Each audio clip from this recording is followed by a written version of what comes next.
What's up, guys? It's our wrestling podcast coming back at you with another episode. This is Dave Vicious, along with Justice Little Package and Craig the British Bulldog, bringing you our perspective on the world of professional wrestling. No inside sources, no ties to the industry, just stories from the diehards, sharing opinions with you. Today's topic, the legacy of TNA. For audio fans, give us a listen on Apple, Spotify, and iHeartRadio.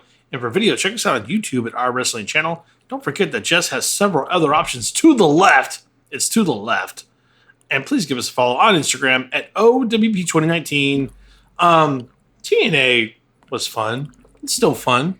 It is. So I really, on Dark Side of the Ring, they've debuted their latest season, and 3 of the episodes will be devoted to TNA. And I sent you guys links for 2 of them. The 3rd episode's going I have seen 2 of the 3. I sent the second one. Okay. It's getting really stressful in here. For audio fans, click on the link. Yeah, so like, you know, and I'm going to piggyback on that or whatever, but like, I felt this way the whole time. So I loved TNA, and I say ED because I'm not as familiar with the current brand or whatever, and really after the Dixie collapse, and not because Dixie collapsed, she was terrible. But like after the Dixie collapse, I just stopped watching because like it just wasn't the same. It wasn't the original TNA. And Dave's going to hit a lot of points here and a lot of things that they contributed to the world of professional wrestling. 2 things off the top of my head, not to bury the lead, but X Division and the women's division were revolutionary. Before Vince started taking women seriously, TNA was taking them seriously and teaching them how to wrestle and having good long matches that had like meat on the bone and stuff like that. And just really like they did a lot of shit bad. For sure. And we'll talk about the beginning years. And, you know, Craig and I have gone back and forth about Jeff Jarrett and what people think. Jeff Jarrett is so polarizing. But, you know, and in this documentary, we talk about how he looks like a fucking saint, you know? And I'm not saying he hasn't done anything bad, but like Jeff Jarrett's been through a lot, not just addiction, but his wife dying of his first wife, Jill, dying of cancer, and like him trying to get this company off the ground. After WCW was bought out by Vince, like there was no competition. And so, there was like this 3 or 4 year vortex where I just loved TNA and I just loved everything they did. And again, some of it was shit, but I mean, I loved it. If I love 1993 WCW, I'm going to love TNA 2004, 5, and 6, and 7, you know, or whatever, like, you know, that area. And it's just, it needed to be. They dared to try to compete. TNA should be praised, and it really is a great promotion. And they have a library that started in 2002, you know, and We're here in 2026. So, like, dude, there's so much good shit, especially in the 2000s, you know, from 2002 all the way to 2010, that is so worth watching. Some wrestlers we're going to get to had some of their best matches in years in TNA. It's awesome. It really is great. It was small, but it was a viable competition for a while, for what was no competition at that point, because it was all created after the loss of ECW and WCW. So it's like, props to Jeff Jarrett. I have my own personal reasons. Go back in the archives. Sure. Personally contradict me. And they're valid. They're valid, Craig. Like, I mean, look, like he's a son of a promoter. We've said that before. Yeah. All right. So as we jump into it, when WCW was purchased by WWE in March of 2001, and ECW folded shortly after, WWE was the lone wolf, right? It was it. And we thought that would be an alternative that would just never emerge. It would never change, right? That did change, though. On June 19th of 2002, when Total Nonstop Action, or TNA, held its first event in Huntsville, Alabama. And for the next 2 decades, TNA would create innovating wrestling concepts, launch future world champions, survived multiple financial crises. I think that's an understatement, dude. That's so many. There's so many. It's unreal. It's unreal. And several ownership and branding changes, and it would become the longest running major U.S. wrestling promotion outside of WWE. So let's jump into it. 2002 was the birth of TNA. Jerry Jarrett and Jeff Jarrett formed J Sports Entertainment right after they had their own special, fruit salad.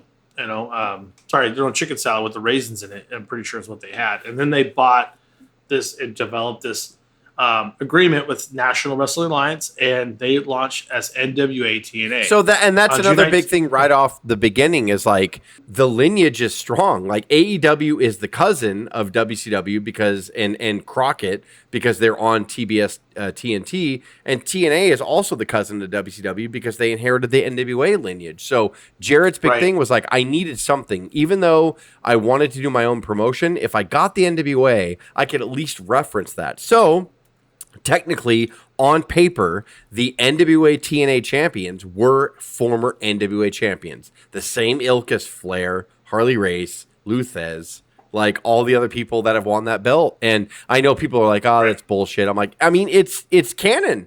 Who's the first person who brings up the idea of using the National Wrestling Alliance, as far as you can recall? Me. And it's the belt in U2 I grew up on. Flair, Dory Funk, and hearing the road stories of, the Funks, the Briscoes. Harley Race, Dusty Rhodes, on and on. Yeah, and look, when Kerry Von Erich won it for that short period of time, and with Flair, just had a lot of prestige. I hate to say this I think you'll know where I'm coming from. It was like that was the belt. Yes. It really is. And we're ready to crown another champion here shortly. Only 4 short months after we found this particular alliance and federation, June 19th, we have our first pay-per-view event. It's held at the Von Braun Center in Huntsville, Alabama, and Ken Shamrock defeats Malice to become the NWA World Champion. Welcome, Ken Shamrock, to the authority and the ethnicity of the NWA Elite. 10 pounds of gold, whatever you want to call it. 100%. And they had no TV deal. They were doing weekly pay-per-views, right? That's how they kind of cut their teeth. Like Dave's going to get onto it too, but their whole business thing at first was like, okay. Was it $10 a week? What was it? I don't even remember. It was $9 a week. I mean, it's early days of social, right? So there's no TV deal. So it's wrestling magazines and I think the early days of social back in 2002. That's the only reason that it got you to tune in. There was no other avenue of PR to get them kind of going and get them interested. And at this point, like people also forget too that wrestling in the U.S. was going through wrestling fatigue. So to Craig's point, if there's no TV deal, you're just buying contracts. And it was wrestling fatigue. The wrestling wars have been going on since 1995. By this time, by 2001, people like networks are like, we're not paying money because everything's fatigued, right? You guys were fighting for so long. WCW was down to like a fucking 2.8 rating, like from a 5.0, like in their height. So WCW lost so much money, and Vince was even declining in ratings too. He was just number one by far. That people still, Spike TV or TNN or whatever it was at the time were outbidding USA. And it's a whole different subject altogether. But no, wrestling was going through fatigue in the US at this point. In 2001, we were tired. We had realized we had been through a war since 1995, and we're just like, I'm so tired. So when TNA came along, networks were like, fuck wrestling. No, we're not going to do that. Right. And not to mention sorry, go ahead, Craig. I'm just going to say, just moving it along. So the early roster, you got Jarrett, Styles, Ron Killings, by the way, back in 2002. Christopher Daniels, Low-Key. All these Monty young guys. Brown, I don't think it's on there, but Monty Brown was on there as well. Dude, America's Most Wanted was dope. Yeah. And that segued into kind of the next couple of years after that. Dave, you can go on and start the notes, but I'm just trying to move because we got a lot of years to go. So that the X division obviously became the initial kind of key to the whole thing with TNA and the birth of the X division, right? And that's I think that's a key to keeping it moving. Craig, to your point, is the X division. It's one of the most important innovations, and it does arrive quite a bit. It's built around it says not about weight limits. It's about no limits. It's not traditional cruiserweight. It emphasizes athleticism, speed, creativity, risk taking, an international wrestling style kind of boutique.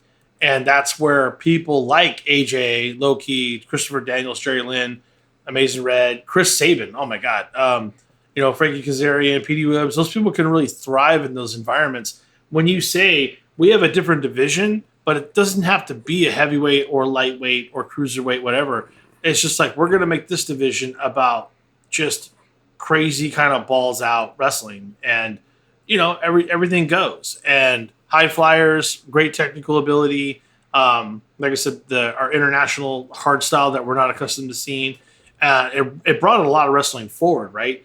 And in June of 2002, AJ Styles becomes that first X Division champion. I can't think of anyone more fitting in hindsight than AJ Styles being your first X Division champion. Yeah. And They then didn't get it Like, yes, people will pay to see smaller guys that aren't as heavy if you position and promote them right. That's why in every marketing meeting, I always was as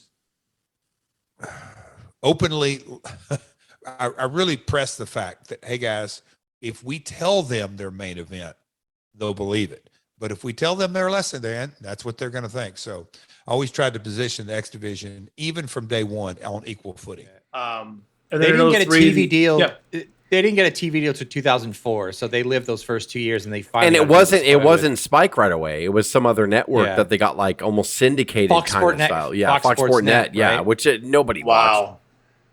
And when did the six-sided ring come into play?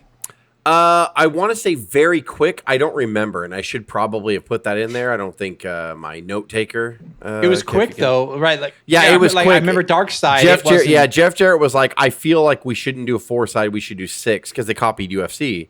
And so they were just like, I think that's different. Wrestling companies have not done that. There was a I think some Mexico promotion did do 6 sides, right? And then that's where Jarrett kind of copied it from. And he was like, I think we should be different at this point. Like, we're coming at the end of again, we have the embers of the death of WCW and ECW everywhere we walk, right? So, like, why would we try to just we want to revamp ECW. We want to revamp WCW. He's like, I want to take elements of all of them, and then I want to also do something different, introducing the 6 sides. So, according to the Google machine, it was June of 2004. So when their national television system arrives on June of 2004, that's when they launched the 6-sided ring, and that's when it was launched on launched with Impact on Fox Sports. To Craig's point. And that's when they moved all the tapings to Universal Studios Orlando. It obviously becomes that you cut costs, you do multiple shows. Yeah, you've got 100%. A TV deal. You begin to be more stable. And then you bring on new talent. You got Jeff Hardy, you got DDP coming in, you got Team Canada.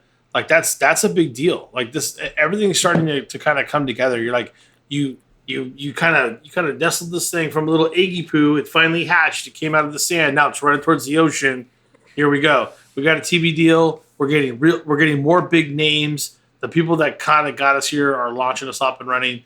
And now we've got huge increases in exposure. And then, to Craig, what you're talking about, the Spike TV era begins. That happens on October 1st of 2005. They debut on Spike TV. And this is Jared said that changed. Yeah. Jared said that changed everything. So we also went past the thing. So when they did their first show in 2002, they had like this company that put money into them. And so they started getting reports back of their weekly things. And they were like, dude, you guys are getting like 80,000 buys every week. So we had some people lying to you about everything. You guys are only getting 10,000 views a week or 10,000 buys. And they backed out. So Jarrett had to call all of his vendors and be like, look, if you want to bow out now, I understand. Or whatever. It was a healthcare company that there was cooking their books, like an Enron thing. And they it was a side project for them. And this healthcare company said, we can't even pay you for last week's show. And then that led Dixie. Dixie was working for a PR company that was helping them at the same time. And then she said, talk to my dad, Bob. Dixie's dad was Panda Energy, uber wealthy, and then that began Dixie's relationship, and ultimately, moving more prominently into the whole. That's insane because all those lies were built on these TV deals that they then got, and even so, because Jeff stuck his neck out and said, "I'm telling the truth here," it kind of got them where they needed to go, even though it wasn't true. But what's funny is that people were still watching. That's the important thing. Yeah, absolutely. 10,000 buys is still nothing to sneeze at, and because of that, and because of the moves and the TV deals, we get Christian Cage, we get Rhino, we get Team 3D. These are, in hindsight, massive acquisitions to TNA. Christian Cage, who Vince never wanted to push to a world title level, wins the NWA Heavyweight Championship here, wins his first ever world title here. And like, I remember when Christian went over, I was a big fan at this point, and I was like, this is cool. Like, this is the biggest thing. It's why I love WCW. I love WWF. It's why I became a fan. But you know what I love more? Competition. I love the fact that I would watch Rick Rude and Ricky Steamboat and all those motherfuckers go over to WCW, and Sid and fucking, they would go back and forth. Flair even went back and forth, and like, It was awesome. Like you I need this. I can't think of stress this enough. I can't think of a The rumors are correct. He has made the jump. His crowd is on their feet, and they're going crazy. People wondered would he really do it? Well, there is your answer. Let's listen to the reaction. They're standing as one here in Genesis. Here in the impact zone for Christian Cage. I see he's going back to his Canadian roots. His original wrestling name, Christian Cage. Standing ovation. I can't think of a more massive, influential relationship that both parties equally platformed from and accelerated than the Christian Cage relationship with TNA. He was dead in the water at WWE because of what Vince thought of him. He wasn't going to go anywhere, and TNA needed another jump off point. They were getting great people, but they weren't someone who can actually be a face of the franchise, right? And Christian Cage, like AJ Styles, let's be real about it. At the time, was AJ Styles. AJ Styles was not he's the face of X Division. By the way, yeah, you go with the guy who Christian has been on WWF television since '98, so he had all that equity. He had all that equity in his name. And then you follow that momentum with their biggest signing of all time with Kurt Angle coming off. Oh my God, yeah, in 06. Beat up Kurt Angle. The Kurt Angle one is Craig. Disrespectful to say. It is not to be understated. Kurt Angle going to TNA was a big motherfucking deal. Right. Like when it happened in 06. And it changed their trajectory forever. Like, I mean, it was like, now you saw Samoa Joe, one of their homegrown guys, go nose to nose with Kurt Angle, and that angle, by the way, was amazingly done. They talked about the production. Jeff Jarrett said, Kurt Angle gets in there, he fucking headbutts Samoa Joe, splits him open the hard way. Samoa Joe falls out of the camera. Kurt Angle picks up the belt and holds it up, and behind him, perfectly shot, is a fucking pissed, bloody Samoa Joe just coming up and looking at him and then attacking Angle. And it was like, people in the wrestling industry, I remember when that happened, everyone's like, okay, so we got to watch TNA now. Like, here's the face-off. They're nose to nose. My God, it's Samoa Joe and Kurt Angle. Listen to this crowd. Oh my God, Kurt Angle just headbutted Samoa Joe. Olympic slam. Oh my God, what a picture this is. Kurt Angle holding the NWA World's Heavyweight title belt. Here comes Joe. And Joe's busted open over his eye as he's bleeding down his eye. And look at that kick right to the head of Kurt Angle. And he's so bad right now. TNA now. Like, and so many fans like turned over to TNA, and it was the alternative. It became like this, whoa, Kurt Angle's there? And then, Dave, I know you're going to read on, and I don't mean to get you lost, but we have Booker T, you have Kevin Nash, you have so many people, and Kevin Nash and Scott Hall were in there earlier. Well, because they're grifters, and they're grifters and they suck. They're cancer. But you have Sting, who wasn't a cancer. Yeah, Sting was part-time for a minute, and then he signed full-time in like 06, 07 or whatever it was. Sting spent the same amount of time in TNA that he ever did in WCW, by the way. Like, 100%. So Sting is like another big thing. And don't forget. I'm sorry, go ahead, Craig. Yeah, please. No, I think, Dave, to get back on track for you, like then it becomes kind of like a focus on the women in 07, 08. That, dude, okay. Right. So I'm glad you said that, because that was one of the things. Don't underestimate the Samoa Joe undefeated streak. Was a hot angle before then. But then, so you got the NWA. They end their relationship with TNA. That's also a big deal. And then you have the first ever TNA heavyweight champion. So they just crown their own titles, just like WCW did when NWA backed out. They're like, oh, now it's WCW heavyweight champion. Now it's TNA heavyweight champion. Like 07, 08 is when they did the okay. So there was a page skip. Awesome Kong and Gail Kim changed my life. Like, I remember watching them, and their first match blew everybody away. And the women's segments, by the way, were getting the highest ratings on the show. And Gail Kim and Awesome Kong just defined everything. It made people in Vince's ear go, hey, instead of this bra and panties shit, like, they could, wrestle and shit. And Vince is like, I don't know, pal. I doubt it, pal. I really doubt it. And don't take Gail Kim, and yes, this capacity crowd, they have been rocking. They've been on their feet from the opening bell, and now referee Rudy Charles just got it. She's gonna awesome bomb Rudy Charles. She's got him up. Oh, look at this. Gail uses her advantage. Two. Gail can't stop it. Ladies and gentlemen, your winner and still TNA Women's Knockout Champion, Kim. Wow. That was innovative. She saw that she had referee Rudy Charles up. And don't forget, don't underestimate ODB on this either. Dude, That ODB, girl was we're gonna amazing. do a what happened Amazing. to ODB. We're gonna do a what happened We to ODB. should. She was over as fuck, by the way. Like she Right. was great. Right. She was Was that great. old dirty Like, bitch? What was her? Yeah, old dirty bitch. Yeah, that was the ODB. Yeah, she was awesome, and she would carry a flask between her tits all the time, like in a big shirt, and she would drink it. She'd go bam, like she would do it all the time. She was fucking. I gotcha. She owns and a from the dark side episodes and documentary. And props to Jeff Jarrett. He doesn't get enough credit for this, as Jess was saying earlier. The biggest ratings were the women in the X division, and he moved the highlight and moved the women's knockout matches to the main events and the X division to the main events. It wasn't about the main event When he did storylines. any PR, he told everybody, he's like, both those guys. He's all TNA is 4 divisions: the X division, the women's, the world title division, and the tag team division. And he was like, any one of them can highlight a card and main event anytime I want. And that was his dream. That was his vid. Yeah. You know, we do America's Most I don't think Wanted. he was Dave, wrong either. You're going to get to beer money. They had great tag teams. Oh my God, yeah. They had, they were just, Robert Roode, James Storm. I don't want to bury the lead, but there's so many great shit. And I know, I appreciate you, Craig, by the way, moving so long. You are correct in doing so.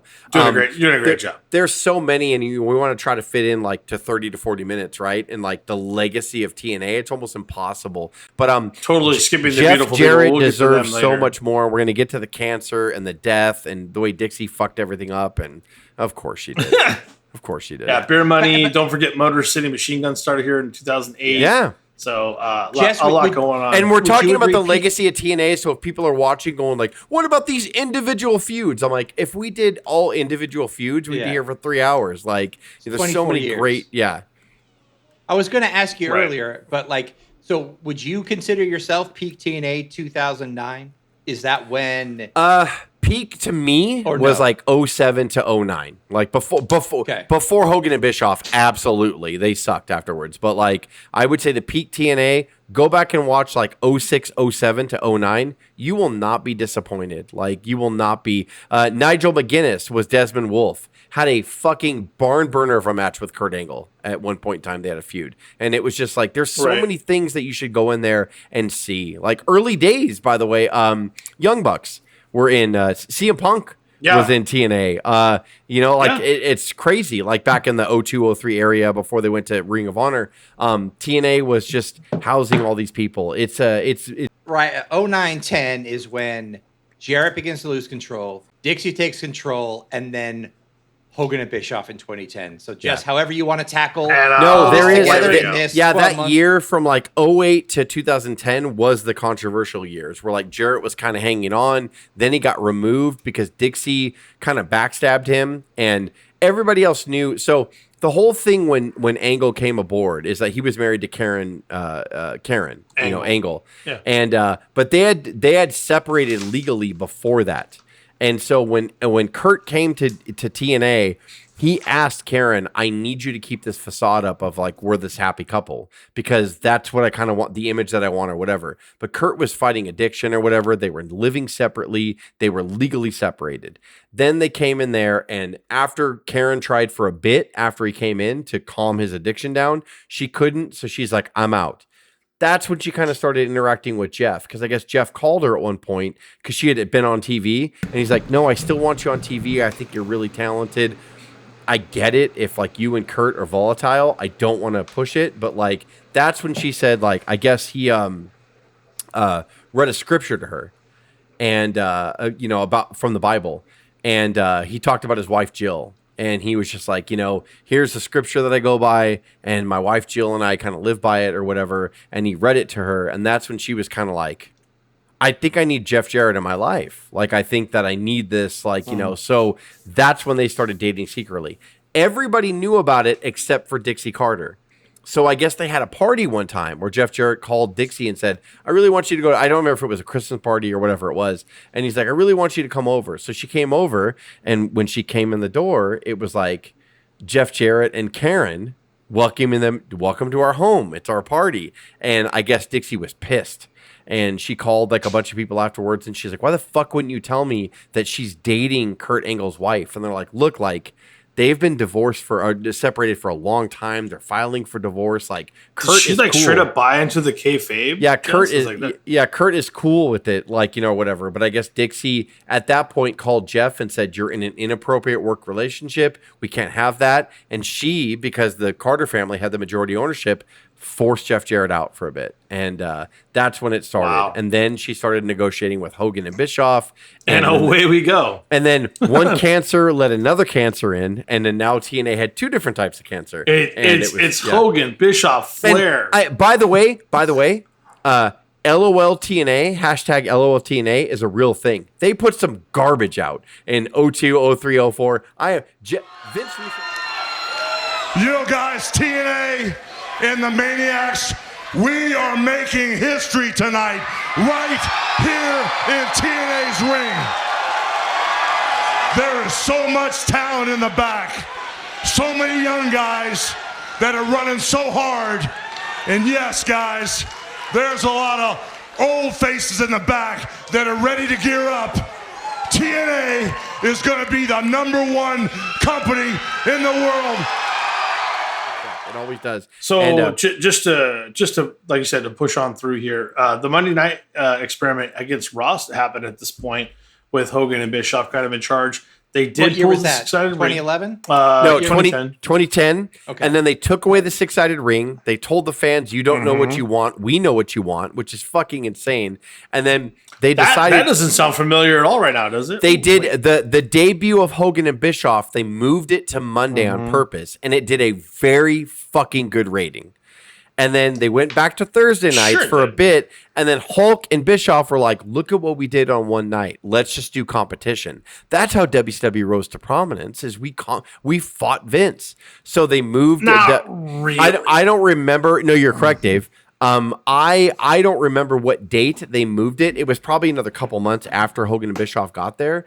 And they took away the 6-sided ring, which was what the blood was of the company, right? That's what it was known for. So they did that, and then Hogan and Bischoff literally did promos that basically said, "You guys don't know what you want. We'll tell you what you want." The big leagues, we're here now. The big leagues are here as they bring in Hall and Nash, the Nasty Boys, Six, exactly. all these fucking people. All you super athletic, super technical, Val Venus, all this stuff. We'll take it from here. Yeah, we're gonna bring in 300 pounds of shit. Yes, and put it in a 4-sided ring. So then what ended up happening? Yeah. Enjoy. So after a while, after a couple months, Hogan's like, "Look, hold on, brother. Look at the ratings we did for one night. Yeah, for one night they did good.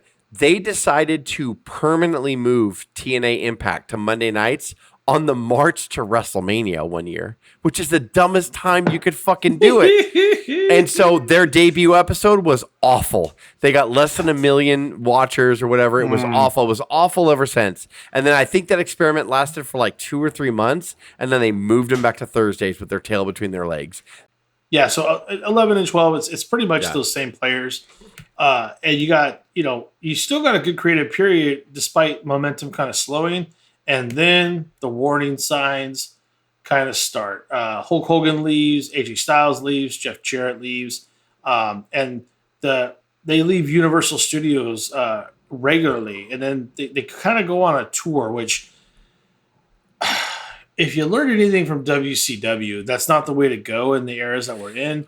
Like, I am so glad you said that, Dave, because the same person that said what you just said, that when he took WCW over, and do you know who that guy is, by the way? It's Bischoff. Yeah. So he said when he first took WCW, "Why are we going out on house shows? We're losing $500,000 whenever we leave the door. Like, why would you tour? Why would you do that? Their big thing, they pressured Dixie, you got to go on tour with Impact. You can't just stay in the studio. You're going to die there. You need to go on tour. You need to do house shows. And they lost their fucking ass every time they went out. I went to one of the Impact tapings in Vegas, and they had a 10,000 seat arena and put about 4,000 people in there. And I was just like, dude, like Bischoff is such a fucking snake oil salesman. It's sickening. Like, it's sickening. The very thing that he did to save WCW, which worked, by the way, he turned away. He fucking did the opposite and said, TNA, you can't do a studio show every week. You're going to die. That just takes production costs through the roof, man. Yeah. And here's how you're starting to see where things increase and struggle, especially financially. Your talent in 2014 is EC3, the Wolves. Bobby Lashley is an incredible bright spot. Justice says forever. TNA was the only person who knew how to use him correctly. He was a bona fide badass. But the financial concerns grow. The ratings continue to decline, and then they lose Spike TV in 2015 because of Dixie. Because of Dixie. So like that's just Bush League coordinator shit. Yeah, like any president executive should. And then she went to whatever channel Dave's going to say right now, which had a fraction of the audience that Spike did, and they died. Destination America? Yeah, they died. They just died. I'm sorry, Destination America and then Pop TV. Yep. They died. Huge setback. And then she got Billy Corgan from the Smashing Pumpkins before he bought NWA. Like, she started fucking scamming money out of him because he's a huge professional wrestling fan. He wanted to buy TNA, and he's like, if I start investing in you, I want to eventually buy you from your Panda and all that stuff or whatever. And she never planned that. She kept lying to him and getting money from him so they could keep doing the TV tapings. And after a while, Billy's like, go fuck yourself, and he sued them, and then she had to sell the Anthem. But to be fair, she caught the bug. She risked her reputation, and she put up a lot of financial money, in varying reports. But certainly her father once told me what he estimated that the family had lost, or at least the parent company, Panda, had lost, and it was significant. Now I'm in business with Dixie. Now I meet a totally different Dixie. Now I meet the Dixie that's got all that heat. Now I meet the Dixie that's telling me one thing and doing something else. Now Dixie's got people lying to me. Dixie, when I took over the company, in quotations, I technically did. She went behind my back in a bunch, and she burned every bridge so I couldn't even cross it. She was willing to essentially steal money from me. And we're talking about millions of dollars here. You know what I mean? We're not talking about like a couple $100K. We're talking about serious money, which, ended up with me having to turn on my friend like something out of a Vince Russo angle, sue the hell out of her, which I won. They'll say I lost, but I didn't. And how I won? I got every penny back, or whatever his name was at the time. So we had I stopped watching after Hogan and Bischoff left, not because Hogan and Bischoff left. I was trying to give their experience. I was a TNA fan all up into that, and during the Hogan and Bischoff era, I was like, I'm out, dude. You shut it off. Like, I was like, I'm out. I don't like. We've seen this story before. I don't need to be retold the story of. It was an absolute Hogan and Bischoff ruining the Federation. When the downfall happened, I stopped watching when she started lying to Billy Corgan and scammed him for money and all that stuff. I just stopped watching. I was like, this is trash. And a lot of people thought WWE was going to purchase the company at their lowest here. This was an extreme possibility in 2016 to 2017. So Anthem purchased TNA, like we talked about. It saves the promotion. Dixie Carter's out. Or she's not out, but she loses control, and they rebrand as Impact Wrestling. And Don Callis and Scott D'Amore is doing creative leadership. Don Callis, buddy. AEW, he's fantastic. Don Callis is the best. You get new stars like Moose, Eddie Edwards, Rosemary, Eli Drake, as we talked about, or L.A. Knight, whatever you want to call him. And then you start to rebuild that credibility. You get Brian Cage, Sami Callihan, Tessa Blanchard, Jordan Grace, one of my favorites. She is absolutely fantastic. I wish another title run was within her, but I'm not sure if it's going to happen. I think she's incredible even to this day. You get more stability. You get better storytelling. You get because they hired Scott D'Amore, and he was like Yeah, they fired him when WWE got in partnership. Gee, funny. But he was the guy that guided them through the dark days, and so was Jeremy Borash, and that's when Matt Hardy came up with the Delete guy and that whole thing. Yes. They did those fucking amazing fucking things where they just flew a drone over their big ass because they own a lot of property. The Hardys do, and they flew them over, and that's when he became like Matt Hardy Delete and all that stuff, and Jeff Nero Hardy and all that stuff. They created that in TNA during their dark years, and Jeremy Borash was the guy who helped produce them or whatever. They were just trying anything they could at that point. It was fucking great, by the way.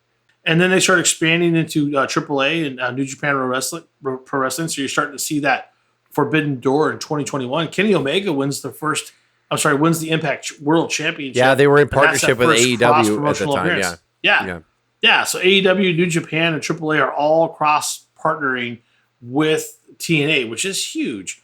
And then you got Josh Alexander, Ace Austin, Chris Bay, Deonna Purrazzo, my gosh, another amazing person in talent. It's just, I love all of this. I mean, and then, we get our strongest mainstream attention in almost a decade at this point.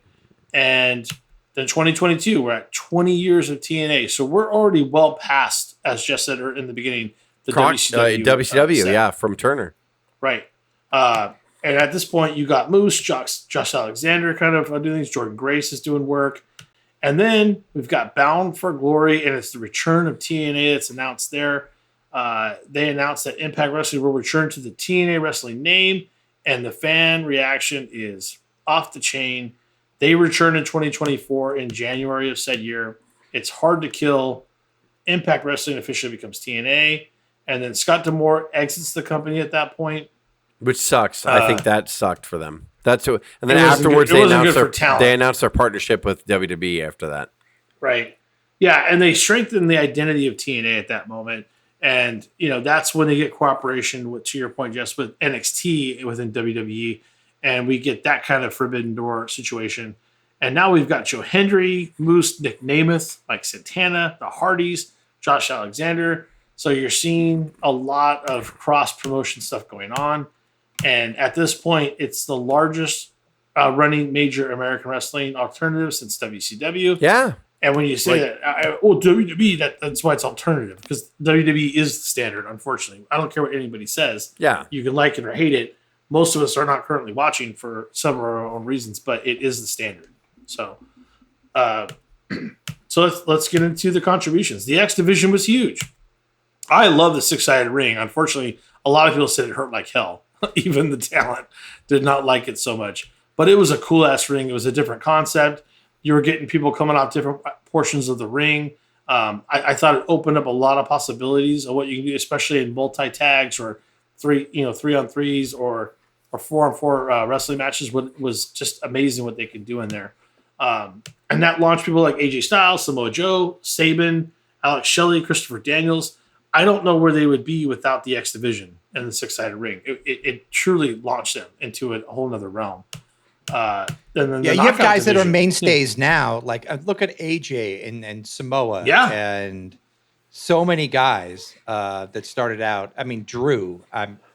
Bobby Lashley. Even Christopher Daniels, Craig. I mean, I know he's not like top tier, but we wouldn't know Christopher Daniels without the X Division. Christopher Daniels in probably 3 of the top 10 matches of TNA of and all he's time. still in AEW behind the stage or behind the scenes. Yeah. He was wrestling up until about 3 years ago. I mean, for these guys to have a platform when it was a one federation business before AEW came along and still be part of the alternative. You did have Ring of Honor, you did have some other smaller indies, but for these guys to have a steady paycheck, I think it was still based out of Nashville. Yeah. But for these guys to still Nick Namath, for God's sake. Yes. Yeah.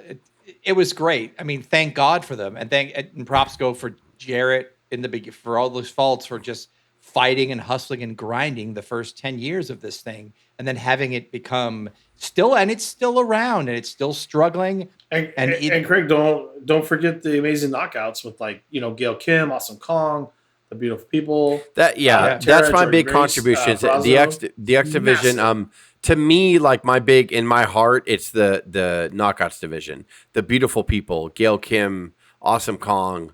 Like, I was just so I loved it. Every week I turned in, they great wrestling, and it was a promotion that took women's wrestling serious, and I loved it. I cannot stress enough that the women's division was so ahead of its time.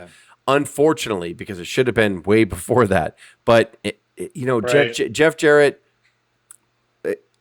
Craig, to our point, and Craig and I kind of debate back and forth about Jeff Jarrett's value in wrestling and all that stuff. Like, he deserves all of the criticism, but he deserves all of the praise. But at the same time, I do believe that Dixie does deserve a little bit of praise as well. That's why TNA is so fucking multi-layered, right? You had Jim Cornette in there. You had fucking Vince Russo. You had Dixie Carter. You had Jeff Jarrett. You had Scott D'Amore. You had Anthem buying, from Panda Energy. It's this amazing fucking story. There's so much going on that there. we've just covered in the last 55 minutes to an hour. And Yeah. it's this. There is so much fucking footage that you wrestling fans can go and watch, especially the fucking like 06, 07 to 2009 era. Holy shit, dude. I would argue. If one person that watches this episode goes back and watches something from TNA in the past and goes, wow, that was great, my mission is accomplished by wanting to do this episode. It's fantastic. I I know we're trying to wrap it up too, but like I even Right. talk about like Abyss and Monty Brown we mentioned once briefly. or whatever, and like all these other talent that they had or whatever. Like R-Truth, I know Craig mentioned earlier because he was like an early champion. Elix But Skipper, that Elix one that Skipper, Huracan yeah. Rana from the top of the cage is the most monumental like TNA segment or clip you've ever seen. Like when Abyss you is such a big. If you did a Mount Rushmore, I would not fight anybody who puts Abyss on the Mount Rushmore either, which will be a future For episode, TNA. by the way. A TNA Mount Rushmore, yeah, like he's That's a fun one. yeah. The Shit, no Dudley business being Boys, associated with. dude, they finished they won the IWGP Tag Team titles when they were in TNA. The Dudley Boys did. They were called Right. Team 3D, but like I mean, they cemented their legacy as one of the greatest tag teams ever. Like being in that promotion. There's so many. I mean, I don't mean to not, and then they had a little ECW influence. They did an ECW only pay-per-view that was fun and like all that stuff. Yeah. So there's just so many different things that TNA did that we couldn't cover in this hour. But I mean, like, dude, Jesus Christ, like they deserve all of their praise and they deserve the failures, but that's part of the praise, right? You fail before you succeed. It is what it is. Like, Right. It's great.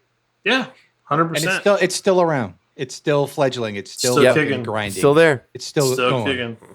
Yep, go check it out. For audio fans, give us a listen on Apple, Spotify, and iHeartRadio. And for video, check us out on YouTube at our wrestling channel. And please give us a follow on Instagram at O.W.P 2019. For Craig, Jess, and myself, this is the O.W.P.